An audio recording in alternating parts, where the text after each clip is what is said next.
Hello and welcome to only IAS.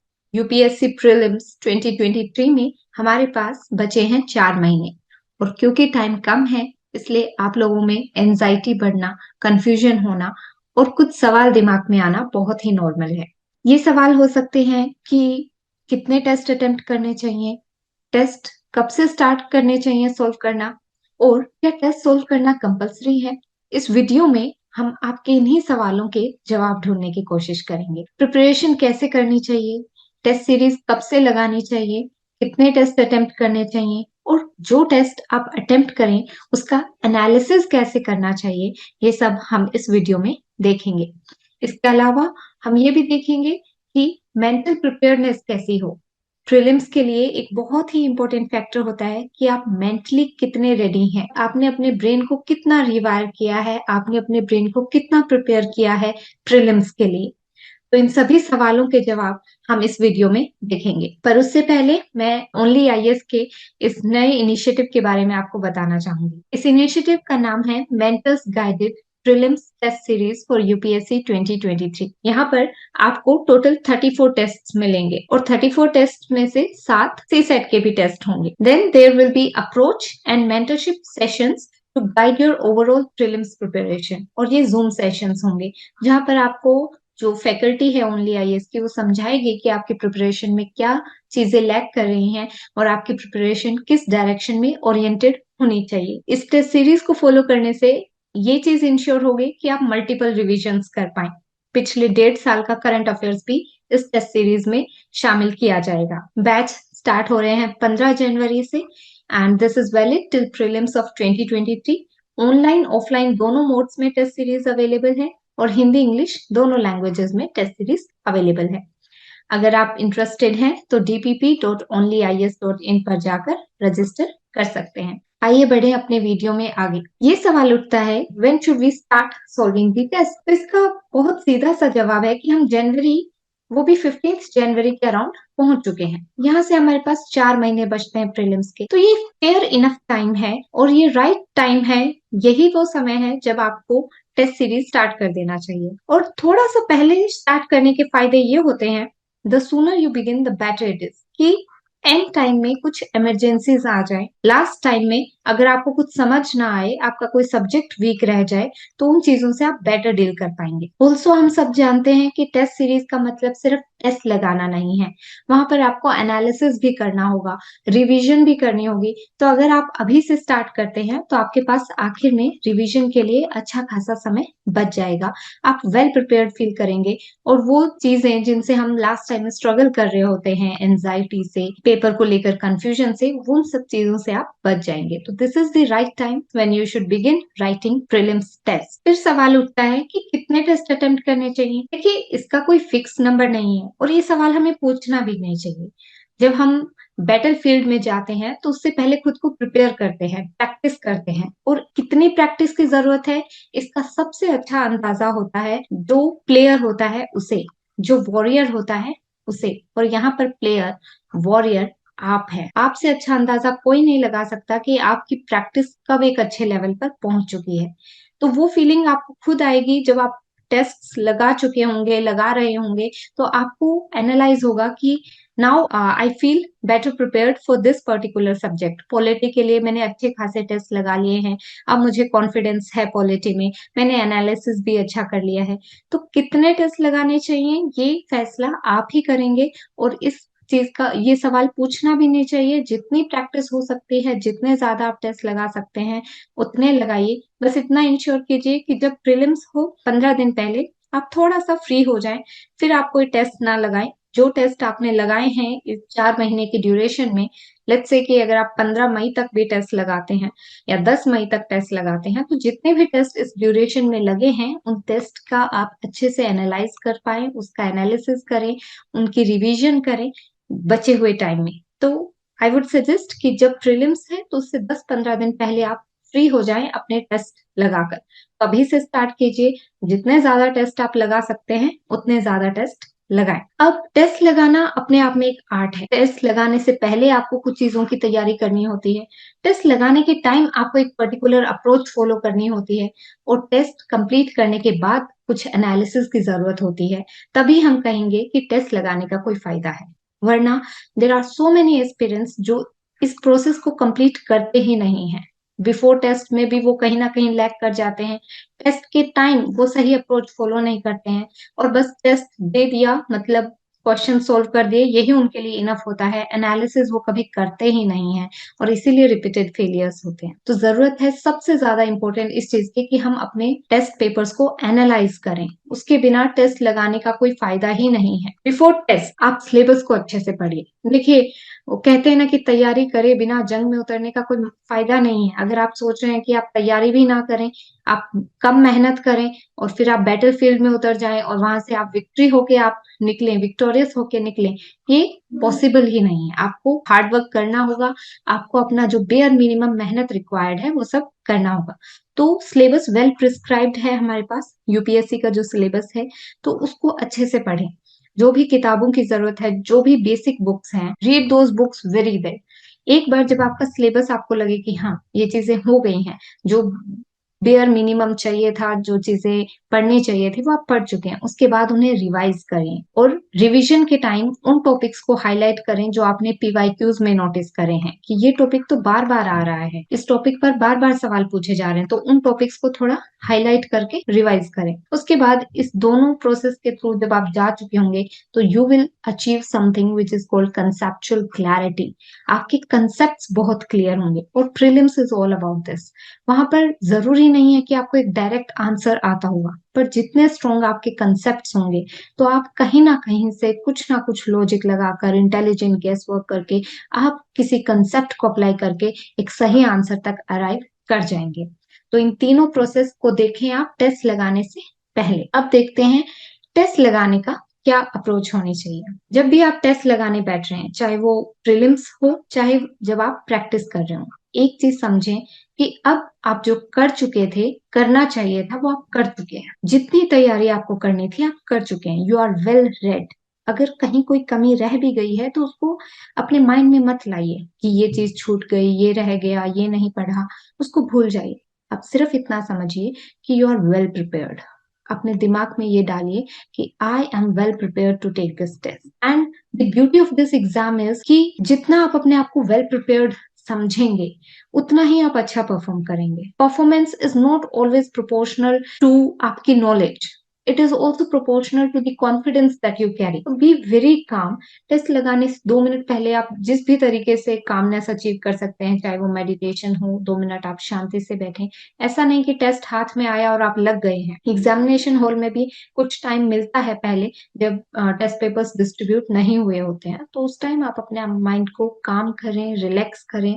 घर पे भी जब टेस्ट लगा रहे हैं, इंस्टीट्यूट में टेस्ट लगा रहे हैं, तो 1 मिनट अपने अंदर स्थिरता लाएं, ठहराव लाएं और फिर टेस्ट लगाना स्टार्ट करें। इससे क्या होगा, आप अटेंटिव बने रहेंगे पूरे टेस्ट में। आपसे वो ब्लंडर्स नहीं होंगे जो यूजुअली लोग पेपर से बाहर निकल के कहते हैं, अरे मेरे को आता तो था पर मैं मार्क गलत कर दिया, अरे मैंने तो गलत सर्कल फिल कर दिया, अरे मैंने नोट नहीं पढ़ा, मैंने ओनली नहीं पढ़ा, मैंने ये चीजें नहीं पढ़ी, ये चीज मिस होगी। तो ये होते हैं ब्लंडर्स और इनके लिए कोई माफी नहीं। आपको कुछ नहीं आता, नॉलेज की कमी है, गेस वर्क नहीं कर पाए, दैट इज पार्डनेबल।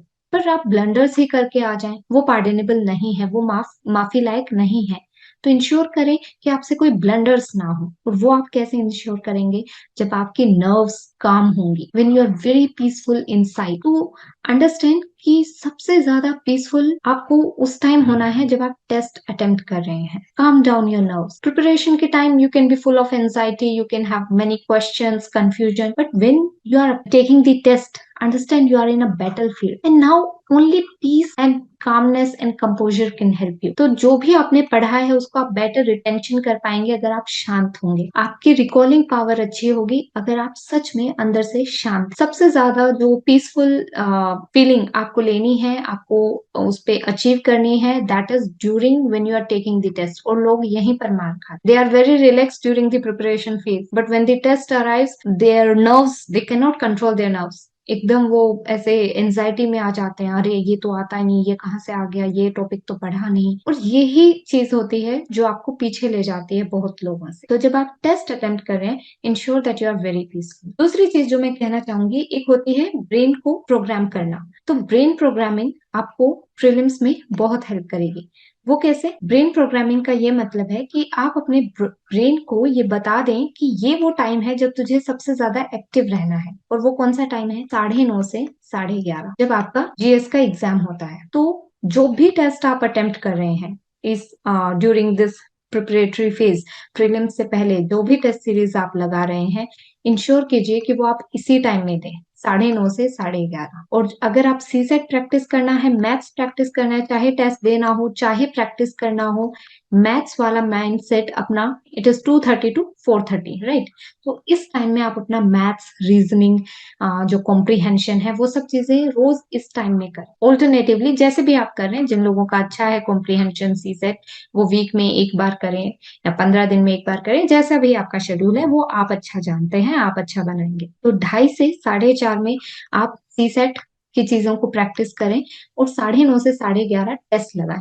इससे आपके ब्रेन को ये मैसेज आएगा कि this is the time when you have to be most active. This is the time जब आपकी लॉजिक, जो लॉजिक है ब्रेन का, जो रीजनिंग है ब्रेन की, वो सबसे ज्यादा एक्टिव होनी चाहिए। You will give this message to your brain जब आप लगातार 2, 2.5, 3 महीने टेस्ट देंगे 9:30 से 11:30। Your brain will be rewired to be most active in this time duration. आराम से लेट कर बेड पे टेस्ट नहीं लगाना है। Put your self in those stressful conditions जिसमें प्रीलिम्स होता है। चेयर पर बैठ के, आराम से चेयर पे बैठ के, पूरे जिस टाइम में टेस्ट होता है उसी टाइम आप टेस्ट लगाएं। This I would advise. This is how your brain will B programmed for prelims. दूसरा ये है कि जो आपके पास टेस्ट पेपर आता है, आप उसे कितने राउंड्स में फिनिश करते हैं। There has to be 3 rounds. First reading आप देंगे, फिर आप सेकंड रीडिंग देंगे और उसके बाद थर्ड रीडिंग। इसमें क्या करना है? फर्स्ट रीडिंग में you have to go through the questions. आपके हाथ में पेपर आया, आपने पेन उठाया, and now you from question number 1 to, और wherever you feel like, आप वहां से क्वेश्चन पढ़ना स्टार्ट करते हैं। जो क्वेश्चन आपको डायरेक्टली फील हो रहा है, ये तो मुझे आता है, ये तो मैं 100% श्योर हूँ, उस क्वेश्चन को सोल्व कर ले, राइट? और जहां क्वेश्चंस में आपको 2 ऑप्शंस गलत लग रहे हैं, उन ऑप्शंस को वहीं काट दें, कुछ भी दूसरे कलर का पेन यूज करके या किसी भी तरीके से। तो इलिमिनेशन आप यहीं कर देंगे। ये जो पहली रीडिंग है, इसमें आपको वो क्वेश्चंस अटेम्प्ट करने हैं which you are 100% sure about, और वो क्वेश्चन जहां आप आप इलिमिनेट करते जाइए बस, कि इस क्वेश्चन में तो 2 ऑप्शंस गलत हैं, इसमें तो 3 ऑप्शंस गलत हैं, इसमें तो ये वाला ऑप्शन तो पक्का ही गलत है, बाकी 3 में से मुझे छांटना है। वो फिर आप सेकंड राउंड में करें। सेकंड राउंड में गो थ्रू दोज क्वेश्चंस जहां पे आपने 2 ऑप्शंस को ऑलरेडी एलिमिनेट कर दिया है, which means you are left with 2 options. Let's say B और सी आप एलिमिनेट कर चुके हैं, ए और डी आपके पास रहता है। तो सेकंड राउंड में आप इन क्वेश्चंस को अटेम्प्ट करेंगे और फिर देखिए कि अगर सेकंड राउंड तक आप उस लेवल पर पहुंच चुके हैं which is your safe place. कुछ लोगों का ये 80 होता है, कुछ लोगों का 85 होता है।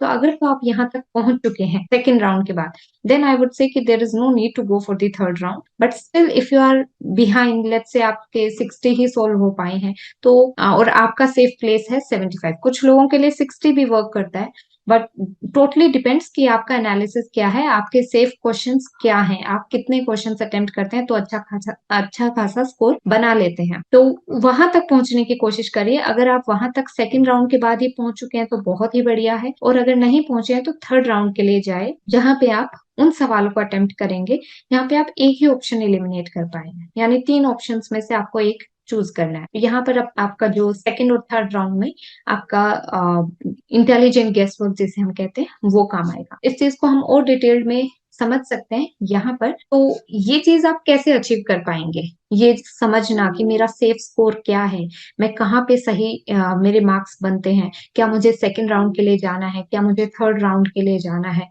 ये चीजें आप एग्जाम हॉल में तभी एग्जीक्यूट कर पाएंगे अगर अब आप टेस्ट सीरीज लगाएंगे और उन टेस्ट्स को एनालाइज करेंगे। एक चीज समझिए कि टेस्ट लगाना सिर्फ एक एस्पेक्ट होती है, उस टेस्ट को अगर आप एनालाइज नहीं कर पाते हैं तो फिर टेस्ट लगाने का कोई फायदा नहीं है, राइट? टेस्ट का एनालिसिस कैसा होगा ये मैं आपको यहाँ बता दे रही हूँ।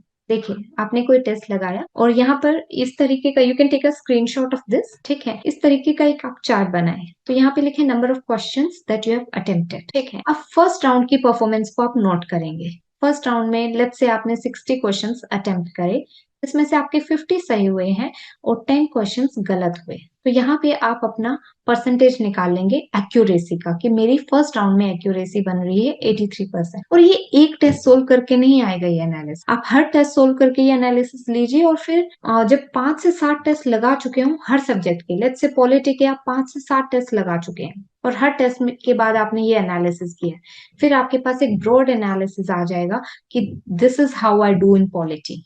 पॉलिटी में मैं फर्स्ट राउंड में मेरी एक्यूरेसी इतनी होती है। फिर आप फर्स्ट राउंड में जैसे हमने पहले बात करी कि आपको सिर्फ वही क्वेश्चन अटेम्प्ट करने हैं which you are very sure about, right? And you have to eliminate the other option, the other questions which you are not sure about, you eliminate the options. So first round में आपकी efficiency होनी चाहिए high. तो this is your first round where you attempt only the questions that you are 100% sure about and then you are not confused between the options and you eliminate the three options easily or you directly know the answer। ऐसे ही सवालों को आप attempt करेंगे और यहाँ पर आपकी efficiency high रहनी चाहिए। मतलब ये वो क्वेश्चन है जिनके बारे में आप श्योर हैं और यूजुअली जो फर्स्ट राउंड होता है वो नॉलेज बेस पे सोल्व होता है। So it should take you around 45 to 50 minutes or in this round also mark the questions which you will attempt in second round, means the questions where you are confused about two options. मान लीजिए 1 2 3 4 ABCD 4 option है and you are sure कि B और सी में से तो नहीं है आंसर, या तो ए है या तो डी है। तो ऐसे क्वेश्चंस को आप हाईलाइट करके रख लीजिए। लेट्स से ये क्वेश्चन नंबर 5 है जो ऐसा है, तो मैं इसको हाईलाइट कर रही हूँ फर्स्ट राउंड में and when I go for the second round तब मैं इसे अटेम्प्ट करूंगी, ठीक है? इसी तरह then you have your second round जहां पर आप अपनी परफॉर्मेंस फिर से मेजर करते हैं कि आपने लेट्स से सेकंड राउंड में 15 क्वेश्चंस अटेम्प्ट करे हैं, तो उसमें से 10 सही हुए 5 गलत हुए, तो आपकी क्या परसेंटेज आ रही है। Here you have to attempt the questions where you are confuse between two options. तो आइडियली आपकी एफिशिएंसी यहाँ पर 60-70% रहनी चाहिए and it should take you around half an hour to 40 minutes, ठीक है? तो ये कोई फिक्स्ड रूल्स नहीं है, बट आप जितना प्रैक्टिस करेंगे, जितने टेस्ट लगाएंगे, उतना आपको ये एनालिसिस होता जाएगा। इस एनालिसिस के फायदे ये हैं कि आप समझ पाएंगे कि मैं किस तरीके से अटेम्प्ट करता हूँ, मैं किन क्वेश्चंस में मार खा रहा हूँ, ठीक है? फिर आप थर्ड राउंड के लिए मैं कहूंगी आप तभी जाएं जब आप अपने सेफ स्कोर तक नहीं पहुंच पाए हों। लेट्स से आपका सेफ स्कोर है 85 क्वेश्चंस। जब आप 85 क्वेश्चंस अटेम्प्ट कर लेते हैं तो यू रीच अ लेवल जहां प्रीलिम्स आराम से क्लियर हो जाएगा, तो वहां पर फिर आपको थर्ड राउंड के लिए जाने की जरूरत नहीं है अगर 85 क्वेश्चंस पहले 2 राउंड में हो गए हैं। अगर नहीं हुए हैं then go for the third round. This is the final round where you are able to eliminate only one option. Let's say ABCD 4 option थे आपके पास, आप 3 ऑप्शंस को, आप सिर्फ एक ऑप्शन को एलिमिनेट कर पाए हैं कि डी तो नहीं है इसका आंसर, या तो ए है या तो बी है या तो सी है। तो ये क्वेश्चन थोड़े से रिस्क होता है इनमें, ठीक है? तो इनको आप थर्ड राउंड में अटेम्प्ट करें और यहाँ पे अपनी एफिशिएंसी मेजर करें टेस्ट्स में। अगर आप 5 टेस्ट लगा चुके हैं और हर 5 टेस्ट लगाने में आप देख रहे हैं कि थर्ड राउंड में तो आपकी एफिशिएंसी मुश्किल से 10% बन रही है, ठीक है? तो फिर रहने दीजिए, then don't go for the third round. तो ये चीजें मैं जितना आसानी से बता पा रही हूँ इतना आसान नहीं है, ये जब आप अपने साथ थोरो एनालिसिस करेंगे तभी पहुंच पाएंगे इन चीजों तक, राइट? और this will help you in coming out with a good analysis for your prelims. अब ये एक और चार्ट है जो आप बना सकते हैं। यहाँ पर आप अपने सब्जेक्ट का नाम लिखें, लेट्स से पॉलिटी है, और आप देखें जब क्वेश्चन पूरा आप अटेम्प्ट कर चुके हैं, अपना पेपर चेक कर चुके हैं, तो देखें कि कितने क्वेश्चंस करेक्ट किए हैं। अब ये जो करेक्ट हुए हैं ये नॉलेज बेस पे करेक्ट हुए हैं या आपकी इंटेलिजेंट गेस वर्क ने अच्छा परफॉर्म किया है। जब आपका कुछ क्वेश्चंस होते हैं जो हम नॉलेज बेस से सोल्व कर रहे हैं, हमें आता था इसलिए सही हुआ है, और कुछ हमारा गेस वर्क सही हो जाता है। तो take a note of this कि पॉलिटी में मेरा गेस वर्क कितना सही होता है। गलत हुए वहां पे भी ये देखिए कि नॉलेज लैकिंग थी इसलिए गलत हुआ है या गेस वर्क गलत किया है मैंने, ये चीजें देखें क्योंकि जरूरत तो पड़ेगी, इंटेलिजेंट गेस वर्क की जरूरत पड़ेगी आपको। एग्जाम में, सारी चीजें नॉलेज बेस पे नहीं सोल्व होती हैं। तो यहाँ पर ये एनालिसिस करिए अपना। तो जब आप, हो सकता है you come out with analysis कि इकोनॉमिक्स में मेरा गेस वर्क बहुत ही शानदार है। मैं जब भी गेस करता हूँ इकोनॉमिक्स में किसी क्वेश्चन में, तो वो मेरा ऑलमोस्ट 80% टाइम सही ही निकलता है। This will give you a confidence that in real exam also you can take a risk जहां पे भी इकोनॉमिक्स का क्वेश्चन है, राइट। मॉडर्न हिस्ट्री में आपने ये एनालाइज किया कि अरे मैंने जब भी इंटेलिजेंट गेस वर्क किया मॉडर्न हिस्ट्री में, नॉलेज बेस पे तो जो आता था वो सही था, और इंटेलिजेंट गेस वर्क किया वहां पे तो मेरे सिर्फ 20% ही क्वेश्चन सही होते हैं। सिर्फ 20% चांसेस हैं कि मैं कुछ इंटेलिजेंट गेस वर्क करूं मॉडर्न हिस्ट्री में और वो सही हो जाए। तो रियल एग्जाम में मॉडर्न हिस्ट्री में गेस वर्क करने से आप बचेंगे, एंड हेंस इस तरीके से आपके नंबर बचेंगे वहां पे जो नेगेटिव मार्किंग में जाए। तो ये एनालिसिस बहुत जरूरी है। ये जो दो चीजें बताई हैं मैंने इस शीट में और यहाँ पर, इसको प्रैक्टिकल करिए, लिखिए। ये हर सब्जेक्ट के लिए आई वुड से कि 5 टेस्ट आप ऐसे दे ले, सब्जेक्ट टेस्ट, सेक्शनल टेस्ट, जहां पे आपको इन चीजों का आइडिया लग जाए। और जब ये आइडिया लग जाए कि आपका एनालिसिस कैसा है, एग्रीकल्चर में मैं कैसा परफॉर्म करता हूँ, इन्वायरमेंट में मेरा नॉलेज बेस कैसा है, पॉलिटी में मेरे गेस वर्क सही होती है या नहीं होती है, क्या मुझे इकोनॉमिक्स में गेस वर्क लेनी चाहिए या नहीं, एंशियंट हिस्ट्री में मेरा नॉलेज बेस वीक है क्या, ये क्वेश्चंस आपको इन एनालिसिस से पता लग जाएगा। और इसको कहते हैं डिटेल्ड एनालिसिस। तो जैसे क्रिकेट में भी जब टीम होती है वो ओपोनेंट टीम का पूरा रिसर्च करती है कि वो टीम का कौन सा प्लेयर कैसा खेलता है, वो कैसी बॉल्स डिलीवर करता है, किन वीक बॉल्स पे वो शॉट लगाता है, ये सब चीजें वो देखते हैं। तो इस रिसर्च का हमेशा फायदा हो। आपसे बढ़िया आपका एनालिसिस कोई नहीं कर पाएगा। इसलिए टेस्ट लगाना is just 10% of preparing. Test का analysis is 90% important. This is where people lack. लोग नहीं करते हैं ये एनालिसिस, एंड देन दे से कि पता नहीं कैसे, मुझे पता नहीं लगा, मैंने फालतू में गेस वर्क कर दिया। आपने एनालिसिस ही नहीं किया, आपको मालूम ही नहीं आपको किस सब्जेक्ट में गेस वर्क करना चाहिए या नहीं। तो ये हर इंसान का अलग होगा, और आई वुड सजेस्ट कि आप हर सब्जेक्ट के ऐसे 5 टेस्ट लगा लें जहाँ पे आप ये एनालिसिस कर लें, और उसके बाद फुल लेंथ टेस्ट पे जाएं जहाँ हर सब्जेक्ट होता है जिस टेस्ट में, और फिर वहां पर इन चीजों को इम्प्लीमेंट करें। इसीलिए मैं बोल रही हूँ कि जनवरी 15 से आपको स्टार्ट कर देनी चाहिए टेस्ट लगाना। It should not be like कि अभी तो मैं पढ़ूंगा, अभी तो मैं रिवाइज करूंगा बाद में। It should go simultaneously. आप रिवाइज भी करें, आप पढ़ें भी, आप थोड़ा थोड़ा टेस्ट भी लगाते रहें, ताकि आपका एक एनालिसिस बनता रहे, आपका चार्ट बनता रहे, आपका परफॉर्मेंस शीट बनती रहे, और आप अच्छे से वेल प्रिपेयर्ड हो प्रीलिम्स के लिए। Coming to the last section of this video, that is mental programming. So this is something that I really wanted to talk about, and let's see how we can reprogram our mind, how we can rewire our brains to be better prepared for prelims. हर कोई यही बोलता है कि it is all a game of confidence, confidence का game है। पर ये confidence कैसे जनरेट होता है? Nobody tells. कॉन्फिडेंस का मैं आपको एंटीडोट बता देती हूँ, गिल्ट। अगर आपके माइंड में गिल्ट है तो आपकी कितनी ही अच्छी परफॉर्मेंस है, इतनी ही अच्छी आपकी प्रिपरेशन हो, you will never feel confident, and if you will not feel confident it will not give you result. तो before thinking of generating confidence, start working on removing guilt from your mind. अब ये guilt किस चीज का होगा? I have not prepared enough, ठीक है, I have not prepared enough, या जब टाइम था तब तो मैं पढ़ा नहीं, मेरे से ये रह गया, ये टॉपिक मैंने अच्छे से नहीं किया, मुझे वहां से कोचिंग ले लेनी चाहिए थी, मुझे कोचिंग नहीं लेनी चाहिए थी, मुझे घर रह के पढ़ना चाहिए था, मैं गलत फ्रेंड्स की कंपनी में था, या मैंने टाइम वेस्ट कर दिया, मुझे वहां नहीं घूमने जाना चाहिए था। All these thoughts in your brain as guilt, and till your mind is full of guilt, there is just no meaning of confidence. कहीं से ही नहीं जनरेट होगा कॉन्फिडेंस। तो कॉन्फिडेंस का एंटीडोट है गिल्ट, और गिल्ट का एंटीडोट है कॉन्फिडेंस। तो जब तक माइंड में ये गिल्ट है, कॉन्फिडेंस नहीं जनरेट होगा। ये कुछ चीजें हैं जो मैं आपको बता रही हूँ। इसलिए कॉन्फिडेंस बिल्ड करना एक सेकेंडरी चीज है, पहले आप गिल्ट को हटाइए जो भी प्रिपरेशन से रिलेटेड आपके माइंड में। और इस टाइम बहुत सारे गिल्ट्स आते हैं माइंड में, जब प्रीलिम्स, जब एग्जाम पास आता है। अब देखो कि अब मुझे एक्शन ओरिएंटेड होना है, अब मुझे एक्शन लेना है, राइट। और अब जब आप एक्शन लेंगे कि मुझे इतना पढ़ना है, और आप पढ़ेंगे, तो गिल्ट अपने आप रिमूव होता जाएगा। पहले जो हुआ सो हुआ, let it go, late it B. अब आगे के 4 महीने में आप क्या करते हैं, नेक्स्ट 4 मंथ्स में आप किस तरीके से आगे बढ़ते हैं, this will define your performance, this will define your result. तो ये कॉन्फिडेंस जनरेट करने का मैंने आपको तरीका बताया कि let go of any guilt. Next, generate a sense of self trust. This is very much important. Let's say आपका एक फ्रेंड है, उसने आपसे कहा कि वो 4 PM आपसे मिलने आएगा। उसने ऐसा मंडे को कहा और वो नहीं आया, वो 7 PM पे आ रहा है। ट्यूसडे को भी उसने बोला 4 PM पे आऊंगा और वो अगले दिन 8 PM पे आ रहा है। Will you trust this person when he says on Wednesday कि मैं 4 PM पे आऊंगा? You will not trust. Similarly think about your brain. आप उससे कहते हैं कि आज तो मैं पूरा दिन पढ़ूंगा, आज तो मैं 10 आवर्स स्टडी करूंगा, आज तो मैं पॉलिटी का ये वाला सेक्शन कंप्लीट कर दूंगा।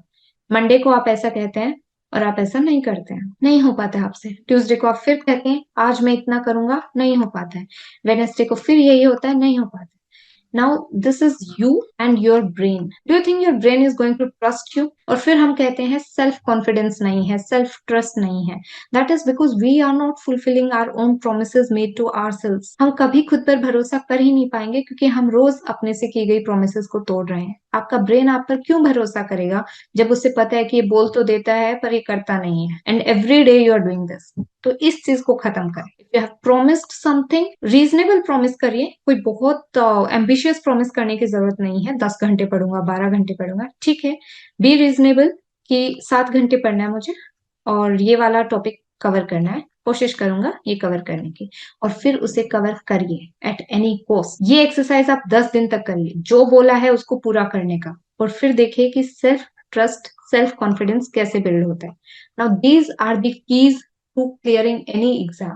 Or prelims is all about the mindset that you carry. It is about the confidence that you carry inside that room. It is about the self-trust. Confidence cannot generate if you have guilt. Confidence cannot generate if you don't trust yourself. Trust कैसे करना है build, उसका तरीका मैंने आपको बता दिया। Guilt कैसे निकालना है माइंड से, उसका तरीका मैंने आपको बता दिया है। तीसरी चीज जो है, don't obsess about the result. There is a famous quotation which says कि जो इंसान बहुत ज्यादा रिजल्ट ओरिएंटेड होता है, रिजल्ट की चिंता करता है, ही loses his nerves in the action. उस रिजल्ट को पाने के लिए जो एक्शन करना है, जो तैयारी करनी है, उसमें वो पीछे रह जाता है अगर वो बहुत ज्यादा रिजल्ट की परवाह करता है।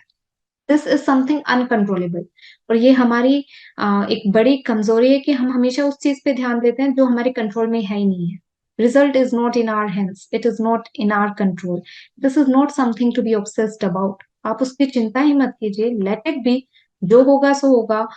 अभी आपका काम है एक्शन करना। You will lose your nerves in action. आप अच्छा एक्शन नहीं ले पाएंगे, आप अच्छी तैयारी नहीं कर पाएंगे अगर हर वक्त आप रिजल्ट की सोचेंगे। रिजल्ट की सोचनी है प्रीलिम्स का पेपर देने के बाद। We will think about it, we will obsess about it, खूब परेशान होंगे हम रिजल्ट के बारे में, पर प्रीलिम्स के बाद। जब तक प्रीलिम्स का टाइम है, जो भी 4 महीने आपके पास है, इसमें सिर्फ एक्शन ओरिएंटेड रहना है। सिर्फ आप अपने एक्शन पे ध्यान दीजिए। और जब आप अपने एक्शंस पे ध्यान देंगे तो आप टाइम पे रिवाइज करेंगे, टाइम पे टेस्ट लगाएंगे। और टेस्ट लगाने का मतलब मैंने आपको बताया है कि 90% होता है एनालिसिस। आप एनालिसिस करेंगे। ये एक्शंस अगर आपके अच्छे रहे तो रिजल्ट ऑब्वियसली अच्छा आएगा। ठीक है। तो this is how we can rewire our brain. Do not leave any room open for guilt to enter. You have to remove the guilt from your mind. अब तक जो हुआ लेट इट बी। अभी these 4 next months can determine your destiny. इस पर ध्यान दीजिए, action oriented approach रखें। I wish you all the best, good luck, best wishes for your prelims.